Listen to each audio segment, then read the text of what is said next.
नमस्कार, आप देख रहे हैं ब्रेकिंग बिहार। आज पाटलिपुत्र के सांसद रामकृपाल यादव ने पटना साउथ में पटना सेंट्रल स्कूल के आसपास से लेकर जगलपुरा इलाके तक का भ्रमण कर बादशाही पईन इत्यादि जगहों का जायजा लिया। बादशाही पईन का पूरी तरह अतिक्रमण मुक्त और पक्कीकरण होना जरूरी है। बादशाही पईन पर कई जगह पुल नीचा और जर्जर अवस्था में। नगर निगम के तैयारियों से संभावना है कि इस बार पटना के दक्षिण के इलाकों में भीषण जल जमाव की समस्या उत्पन्न नहीं होगी। नगर विकास विभाग ने राजधानी वासियों को 4 घंटे में जल जमाव से मुक्त करने का भरोसा दिया है। उक्त बातें पूर्व केंद्रीय मंत्री रामकृपाल यादव ने कही है। पटना नगर निगम के वार्ड संख्या 32 में पटना सेंट्रल स्कूल से दक्षिण Siddhivinayak Nagar, PC colony, phase 2, Singh market मोहल्ला, जगनपुरा सहित कई इलाकों में बरसात पूर्व तैयारियों का निरीक्षण करते हुए सांसद ने ये बात कही। ये जो इलाका जहां हम लोगों ने भ्रमण किया अभी वार्ड नंबर 32 है, तो हर साल यहाँ जल जमाव की समस्या से लोग परेशान होते हैं और लगातार हम लोग 3 बार से मैं आ रहा हूँ। पिछले बार 2019 में जब जल जमाव था तो बाढ़ का स्वरूप ले लिया था पूरे पटना में, इसमें ये भी था।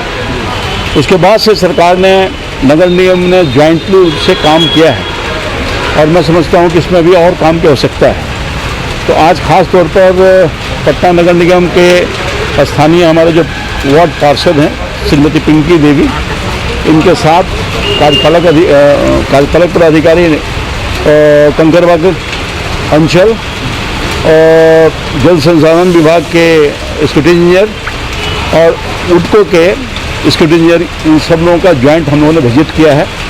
और बादशाही पईन से ये नाला निकलता है, बादशाही पईन का जो है तो नाला का स्वरूप ले लिया है, इससे काफ़ी पानी निकलता है। तो इन सब चीज़ों को देखा, सफाई की व्यवस्था कितना करना है, क्योंकि अब पानी तो मानसून ब्रेक कर गया है। तो अधिकारियों को जहाँ जहाँ कोई दिक्कत है उसके लिए डायरेक्शन दिया है कि इसको तुरंत कार्रवाई करिए ताकि जल जमाव से लोग को निदान निकल सके। यहाँ संप हाउस 2-3 अस्थायी संप हाउस था, जिसको अस्थायी रूप दिया गया है। इस बार जो पिछले बार संप हाउस था उसमें बड़ी कैपेसिटी का मोटर लगाया गया है और इलेक्ट्रिक के साथ डीजल की मोटर की व्यवस्था की गई है। तो मैं समझता हूँ कि इस बार पानी नहीं लगेगा, पूरे तौर पर तो नहीं कर सकते हैं, मैं पहले की अपेक्षा के पानी से निदान, जल जमाव से निदान लोगों को हो सकेगा वार्ड नंबर 30 के जनवासियों को। क्योंकि इस बार पहले से आप लोग इतना व्यवस्था में लगे हुए थे, इसलिए ऐसा किया जा रहा है कि इस बार कम से कम जल जमाव वैसा नहीं हो। कई स्तरों पर बैठक हुई है, मुख्यमंत्री स्तर पर, मंत्री के स्तर पर, सिंचाई विभाग के जो मंत्री हैं कोऑर्डिनेशन बना करके उनके स्तर पर, अधिकारियों के स्तर पर, नगर निगम के पदाधिकारियों के स्तर पर, नगर विकास मंत्री जो डिप्टी सीएम उनके स्तर पर और नगर निगम के स्तर पर, हर स्तर पर बैठक हुई है। और मैं समझता हूं कि उसके परिणाम सार्थक आएंगे, क्योंकि जहाँ माननीय वार्ड पार्षद हैं, जनप्रतिनिधि एमएलए हैं, एमपी हैं, सब लोगों ने अपना अपना सुझाव दिया है। तो मैं समझता हूँ कि उस पर एक्ट भी कर रही है शासन सरकार। मुझे लगता है कि इस बार कम पानी लगेगा, ऐसा मुझे लगता है, मगर काम करने की और आवश्यकता है। उनके साथ चल रहे कंकरबाग अंचल के कार्यपालक पदाधिकारी सुशील कुमार मिश्र को सभी जगहों पर व्यवस्था को सही करने का आदेश दिया।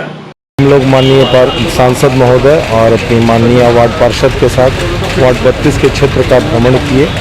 इसमें विशेष रूप से ध्यान दिया गया कि बादशाही पईन की सफाई किस स्तर तक हुई है अभी, और हमारी माननीय वार्ड पार्षद ने डिमांड रखा है इस पूरे बादशाही पईन के पक्कीकरण की, क्योंकि इस क्षेत्र में जितना भी अर्बन पॉपुलेशन है उनको एक स्थायी तौर पर निजात मिल सके और सारे नालों की कनेक्टिविटी इनसे करा दी जा सके। अदरवाइज बाकी सारा काम हम लोग युद्ध स्तर पर करा के सब कुछ ठीक किए हैं। इस बार वार्ड को आश्वस्त करते हैं कि डूबने नहीं देंगे। स्थानीय पार्षद पिंकी यादव ने वार्ड 32 का बृहद क्षेत्रफल को देखते हुए सफाई कर्मचारियों की संख्या बढ़ाने की मांग सांसद से की। उन्होंने ये कहा है कि इस बार जल जमाव की स्थिति नहीं होगी। मैं वार्ड नंबर 32 की पार्षद पिंकी यादव हूँ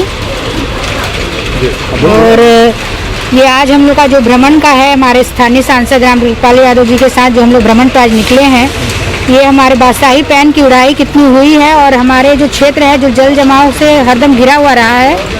तो पिछले 2 सालों में जब हमने बरसात में जल जमाव या बाढ़ की स्थिति देखी, उसके बाद से ही सरकार और नगर निगम भी सब कुछ चेते हुए हैं ताकि बरसात से पहले ही इसके ऊपर कार्रवाई पूरी तरह से हो जाए। साफ सफाई कैसा हुआ है ये दिखे। कहीं तो नाले जो बादशाही नाला है उसके ऊपर बहुत से अतिक्रमण भी पिछले साल थे, उसको भी इस बार मतलब उस वक्त तो तोड़ा ही गया था, मगर इस बार उससे पहले से देखा जा रहा है कि कहीं और ना लग जाए कोई, क्योंकि पब्लिक को भी थोड़ी बहुत इसमें गलती रहती है। तो ये सब हम लोग ध्यान दे रहे हैं और इस बार हम लोग देखने आए हैं कि कहाँ तक सफाई हुआ है, और हम लोगों का है कि जहाँ जहाँ बाधा है वो फिर हम अपने स्थानीय सांसद के साथ मिलकर ये अपने ऊपर के लोगों को, अपने नगर विकास मंत्री से कहेंगे ताकि इस पर फोकस ज़्यादा हो कि पटना का ये हार्ट हो गया है अब, क्योंकि ये तो जब दिल्ली खराब हो जाएगा तो आधा पटना तो ऐसे ही डूब जाएगा।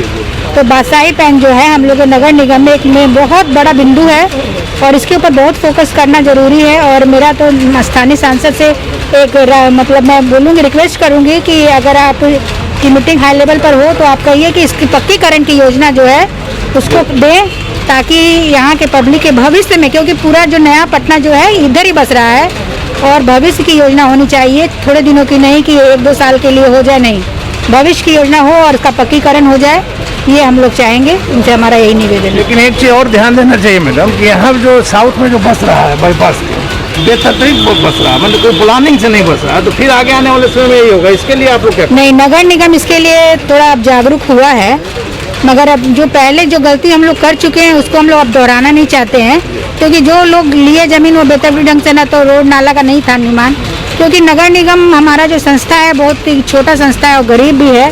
तो कच्ची नली गली के तहत तो बहुत सी योजनाएं सड़क वड़क बन रही है, मगर जो अभी आपने बोला कि सबसे पहले अब हम लोग का नगर निगम से रहेगा कि सबसे पहले आप रोड और नाला जहाँ हो वहीं पहले व्यवस्था करें, फिर घर बनाएं। और इससे क्या होगा कि आगे कोई दिक्कत नहीं। हाँ, नक्शा पास करा के ही घर बनवाना चाहिए जहाँ ये सब व्यवस्था हो।